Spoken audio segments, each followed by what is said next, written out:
In my prior career, I did a lot of training for renewable energy technicians, and this was my kind of go-to rig. I had to dig it out because people seem to have liked the videos I've done just drawing on old school paper. I like that too, but this lets me draw on the screen. So I dug it out, and let's dig in, get some coffee, and settle in for a little discussion about whether 1.4 can be greater than 6. Today's video is going to be pretty short, just covering 1.4 can be greater than 6. What's up with that? Hey, I recently saw a post and a discussion online comparing the efficiency of a 110 or 120 volt refrigerator to a 12 volt refrigerator.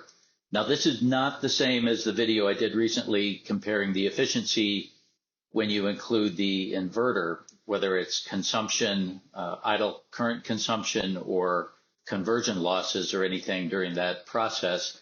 This is just covering some quick math.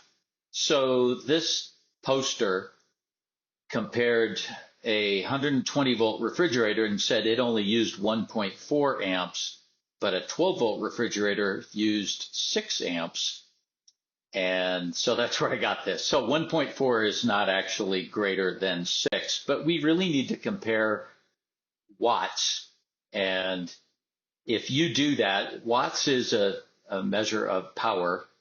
And in this particular case, we had 1.4 times 120, which is kind of nominal voltage, and you get 168 watts. Now, if you take that 12 volt fridge, which he said drew 6 amps times 12 volts, you end up with 72 watts. So even though this draws 6 amps, it uses just about half, close to half of the energy or the power.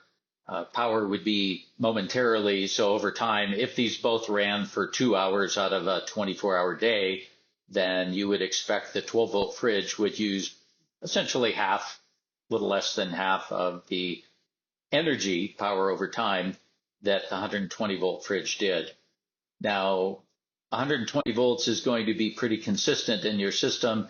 Realistically, your system might provide, say, 13 volts, but 6 times 13 is 78 watts. So still pretty close. Anyway, I just want to show you, you've got to compare watts, not just amperage, because watts takes into account the voltage. So anyway, I hope this helps. Have a great day. Be safe all.